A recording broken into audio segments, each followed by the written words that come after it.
नमस्कार, NF news पर आप सभी का बहुत स्वागत। मैं हूं आपके साथ अभिषेक पुंडीर। देवभूमि उत्तराखंड के 4 धामों में से केदारनाथ की जो विधानसभा सीट है उस पर उपचुनाव होने वाले हैं। लंबे मंथन के बाद, लंबी उठापटक के बाद आखिरकार बीजेपी ने आशा नोटियाल को अपनी तरफ से उम्मीदवार बनाया, जिनकी तरफ से कांग्रेस पार्टी की तरफ से मनोज रावत मैदान में होंगे। सोमवार के दिन दोनों ही उम्मीदवारों ने अपना अपना नामांकन कर दिया, लेकिन खास बात यह रही आशा नोटियाल के नामांकन के दौरान मुख्यमंत्री पुष्कर सिंह धामी खुद वहां पहुंचे थे। खुद पहुंचकर उन्होंने वहां जनता को संबोधित किया और जनता से अपील की कि वो आशा नोटियाल को एक बार फिर से जिताकर विधानसभा में भेजें। आशा नोटियाल 2 बार पहले भी विधायक रह चुकी हैं। लंबा उन्हें राजनीतिक अनुभव है, जमीन पर काम करने का अनुभव है और उनकी जमीन पर मजबूत पकड़ भी मानी जाती है। पार्टी की तरफ से एक सर्वे करवाया गया जिसमें आशा नोटियाल का नाम निकलकर सामने आया। केदारनाथ की जो विधानसभा सीट है वो बीजेपी की ही विधायक शैला रानी रावत के निधन के कारण खाली हुई थी और इससे पहले हाल ही में मंगलोर और बद्रीनाथ की सीटों पर जो उपचुनाव हुए थे, भाजपा को उसमें सफलता नहीं मिली थी। इसलिए भी ये जो उपचुनाव है वो बहुत ज्यादा महत्वपूर्ण बीजेपी के लिए हो जाता है। बीजेपी इस चुनाव को जीतने के लिए हर संभव कोशिश कर रही है। साथ ही मुख्यमंत्री पुष्कर सिंह धामी ने जिस वक्त उनकी विधायक का निधन हुआ उस वक्त ये वादा किया था जनता से कि जब तक आपकी सीट पर नया विधायक चुनकर नहीं आ जाता तब तक वो इस सीट की कमान संभालेंगे। और जब वो नामांकन के दौरान, आशा नोटियाल के नामांकन के दौरान पहुंचे तो क्या कुछ कहा मुख्यमंत्री पुष्कर सिंह धामी ने, सुनिए। सैनिक का बेटा हूं, इसलिए मेरे लिए न जाति पाति महत्व रखती है, न क्षेत्र मायने रखता है और मेरे जीते जी मैं जब तक भी इस दायित्व में हूं कभी ऐसा नहीं हो सकता। भाइयों बहनों, मैं आप सबको आज विश्वास दिलाता हूं। मैं आप सबसे कहना चाहता हूं कि आप सब लोग देखिए, आपदा आई, आपदा में किस प्रकार से काम हुआ। 600 करोड़ से भी ज्यादा की केवल घोषणा नहीं हुई है। 600 करोड़ की ये केवल ये नहीं कि अगस्त मुनि के मैदान में हम लोग घोषणा करके नहीं गए।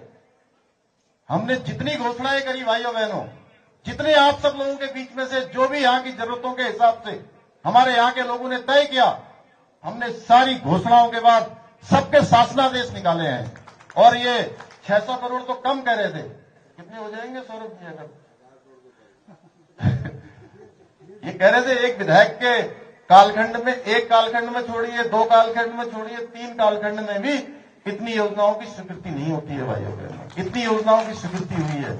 और मैंने आपसे जो वायदा किया था या जो मैंने वचन दिया था कि मैं जब तक आपका विधायक नहीं मिलेगा तब तक मैं विधायक के रूप में काम करूंगा, मैंने अपना वचन निभाया है।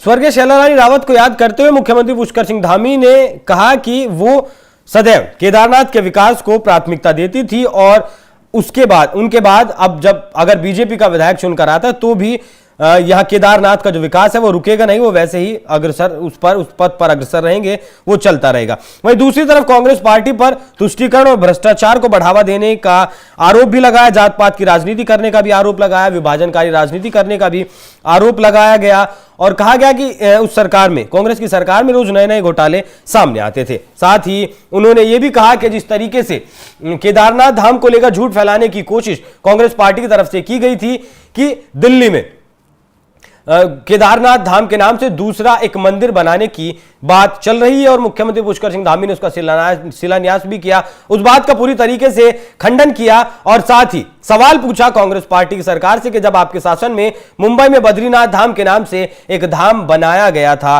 तो आप क्यों चुप थे, आपने उस बात पर जवाब क्यों नहीं दिया। तो फिलहाल केदारनाथ के उपचुनाव की जो लड़ाई है वो बीजेपी और कांग्रेस के लिए अस्मिता की लड़ाई है, नाक की लड़ाई है। अब जिस तरीके से 2013 में केदारनाथ में जो त्राहिमाम हुआ था उसके बाद से प्रधानमंत्री नरेंद्र मोदी 2014 में केंद्र की सरकार में आए और तब से लगातार प्रधानमंत्री मोदी केदारनाथ में जाते रहे, बाबा केदारनाथ का आशीर्वाद लेते रहे हैं और केदारनाथ के विकास के लिए भी वो जनता को संबोधित करते रहे। 600 करोड़ रुपए अब तक केदारनाथ के नए इंफ्रास्ट्रक्चर के लिए मंजूर किए जा चुके हैं और लगातार विकास के पथ पर भी अग्रसर है केदारनाथ। तो जिस तरीके से बीजेपी सरकार काम कर रही है, प्रधानमंत्री मोदी ने प्रण लिया है दोबारा से वही उसी यथास्थिति में केदारनाथ को लाने का और उसके लिए काम कर रहे हैं मुख्यमंत्री पुष्कर सिंह धामी। अब देखना बेहद ही दिलचस्प होगा कि लोग अयोध्या का नाम लेकर अक्सर इस सवाल को पूछते हैं कि आप अयोध्या कैसे हार गए लोकसभा चुनाव में। बीजेपी अयोध्या की सीट उत्तर प्रदेश की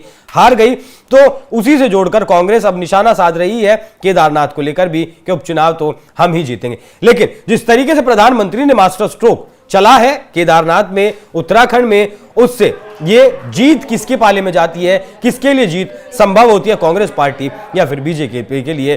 केदारनाथ के इस उपचुनाव पर क्या है आपकी राय, कमेंट कर हमें जरूर बताएं। धन्यवाद।